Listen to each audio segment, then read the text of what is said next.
കേരളം ആരോഗ്യരംഗത്ത് ഇന്ത്യക്ക് ഒരു മാതൃക ആയാണ് പലപ്പോഴും ചൂണ്ടിക്കാണിക്കപ്പെടുന്നത്. ശിശുമരണ നിരക്ക് കുറഞ്ഞത്, ആയുർദൈർഘ്യം ഉയർന്നത്, പ്രാഥമികാരോഗ്യ സംവിധാനം ശക്തമായത്, ഇവയെല്ലാം കേരളത്തിൻ്റെ നേട്ടങ്ങളായി പറയപ്പെടുന്നു. എന്നാൽ ഈ വിജയകഥയ്ക്ക് പിന്നിൽ ആര്? മാറി മാറി ഭരിച്ച UDF ആണോ അല്ലെങ്കിൽ LDF ആണോ?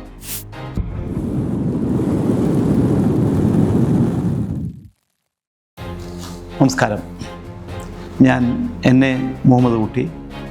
നിലപാടിൻ്റെ പുതിയ അധ്യായത്തിലേക്ക് സ്വാഗതം.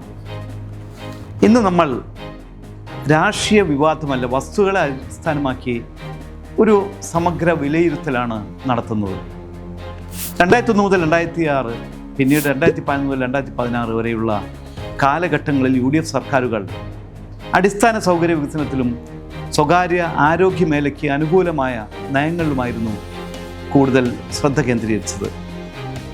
2006 മുതൽ 2011, 2016 മുതൽ ഇന്ന് വരെ LDF സർക്കാരുകൾ പൊതു ആരോഗ്യ മേഖലയെ ശക്തിപ്പെടുത്തുന്നതിലും സർക്കാർ ആശുപത്രികളുടെ നിലവാരം ഉയർത്തുന്നതിലും ശ്രദ്ധ കേന്ദ്രീകരിച്ചു. ഇവിടെ മനസ്സിലാക്കേണ്ടത്, ആരോഗ്യരംഗത്തിലെ വളർച്ച ഒരൊറ്റ സർക്കാരിൻ്റെ ഫലമല്ല, തുടർച്ചയായ ഭരണത്തിൻ്റെ ഫലമാണ്. പ്രാഥമികാരോഗ്യ കേന്ദ്രങ്ങളെ ഫാമിലി ഹെൽത്ത് സെൻറ്റർ മോഡലിലേക്ക് ഉയർത്തിയ നടപടി LDF കാലത്ത് കൂടുതൽ ശക്തമായി നടപ്പിലാക്കി. എന്നാൽ PHC കെട്ടിടങ്ങൾ, അടിസ്ഥാന സൗകര്യ വികസനം തുടങ്ങിയവയുടെ അടിത്തറ പോലും പലപ്പോഴും മുൻ ഭരണകാലങ്ങളിൽ തന്നെ പണിതതാണ്. അതായത് ആശയം ശക്തിപ്പെടുത്തിയത് ഒരാൾ, അടിത്തറ പണിതത് മറ്റൊരാൾ. ഇതാണ് യാഥാർത്ഥ്യം. 2018 നിപ വൈറസും 2020-21 കോവിഡ് മഹാമാരിയും LDF ഭരണകാലത്ത് നേരിട്ടു. ആ സമയത്തെ കോർഡിനേഷൻ, ആരോഗ്യ മേഖലയുടെ പ്രതികരണ ശേഷി എന്നിവയ്ക്ക് ദേശീയ തലത്തിൽ പോലും പ്രശംസ ലഭിച്ചു. എന്നാൽ കേരളത്തിന് മുൻകാല ആരോഗ്യ സൂചികകൾ, പ്രാഥമികാരോഗ്യ ശൃംഖല, വിദ്യാഭ്യാസ നിരക്ക്, ഇവയൊക്കെയാണ് ആ പ്രതിസന്ധി കൈകാര്യം ചെയ്യാൻ കരുത്തായത്.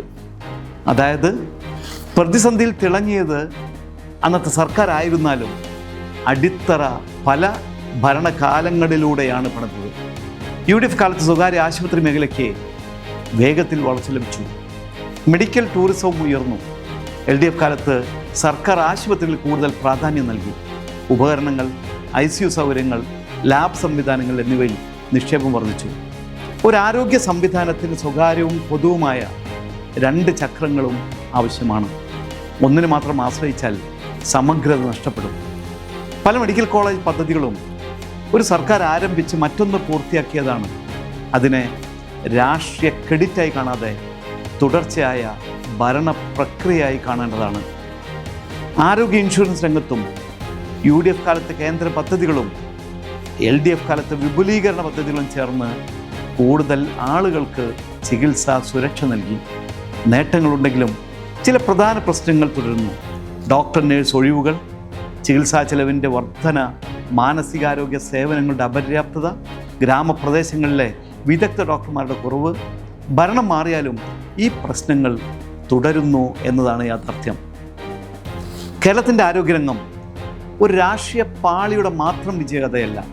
മാറി മാറി ഭരിച്ച മുന്നണികളുടെയും തങ്ങളുടെ നയപ്രാധാന്യങ്ങൾക്കനുസരിച്ച് വ്യത്യസ്ത വഴികളിലൂടെ മുന്നേറിയെങ്കിലും ആരോഗ്യ സംവിധാനത്തിൻ്റെ തുടർച്ച ഉറപ്പാക്കിയത് ഇരുവരുടെയും ഭരണപരമായ ഇടപെടലുകളാണ്. UDF കാലത്ത് അടിസ്ഥാന വികസനം വേഗം നേടി. LDF കാലത്ത് പൊതു ആരോഗ്യ സംവിധാനം ശക്തിപ്പെട്ടു. പ്രതിസന്ധി കാലങ്ങളിൽ പ്രകടമായ കരുത്ത് അത് ദശാബ്ദങ്ങളായി പണിത സാമൂഹിക അടിത്തറയുടെ ഫലമാണ്. അതുകൊണ്ട് വിലയിരുത്തലിൻ്റെ മാനദണ്ഡം ഇതായിരിക്കണം. ആര് ഭരിച്ചു എന്നതല്ല, ജനങ്ങൾക്ക് എന്ത് ലഭിച്ചു എന്നതാണ്. ഭാവിയിലെ സർക്കാർ ആരുടേതായാലും പൊതു ആരോഗ്യ സംവിധാനം കൂടുതൽ ശക്തിപ്പെടുത്തണം. മാനവ വിഭവ വികസനം ഉറപ്പാക്കണം. ഗുണമേന്മയും സുതാര്യതയും വർദ്ധിപ്പിക്കണം. വർത്തമാന സാഹചര്യത്തിൽ സർക്കാർ ആശുപത്രികളിലെ സേവനങ്ങളെക്കുറിച്ച് പരാതികളും ആക്ഷേപങ്ങളും വ്യാപകമായിട്ടുണ്ട്. ഇതിൻ്റെ കാരണം നാം പരിശോധിക്കുമ്പോൾ മുൻകാലങ്ങളിൽ സാധാരണക്കാർ ഉൾപ്പെടെയുള്ള ഭൂരിഭാഗം ജനങ്ങളും സ്വകാര്യ ആശുപത്രികളെയാണ് വിദഗ്ധ ചികിത്സയ്ക്കായി ആശ്രയിച്ചിരുന്നത്. എന്നാൽ ഈ കാലഘട്ടത്തിൽ ഭൂരിഭാഗം സർക്കാർ ആശുപത്രികളുടെയും സൗകര്യങ്ങൾ വർദ്ധിക്കുകയും ജില്ലാ സർക്കാർ ആശുപത്രികളിൽ പോലും ബൈപ്പാസ് സർജറിയിൽ പോലും നടത്തപ്പെടുകയും ചെയ്യുന്ന സൗകര്യങ്ങൾ വന്നപ്പോൾ മുൻകാലങ്ങളിൽ സ്വകാര്യ ആശുപത്രികളെ ആശ്രയിച്ചിരുന്നവർ സർക്കാർ ആശുപത്രികളിലേക്ക് ഒഴുകിയെത്തി. ഇതോടെ ആശുപത്രിയുടെ തിരക്ക് ക്രമാതീതമായി വർദ്ധിക്കുകയും ചെയ്തു. അതോടെ മുൻപ് സ്വകാര്യ ആശുപത്രിയിൽ നിന്നും കേട്ടിരുന്ന ചികിത്സാ പിഴവുകളടക്കമുള്ള പരാതികളുടെ കേന്ദ്രം ഇന്ന് സർക്കാർ ആശുപത്രികളായി മാറി.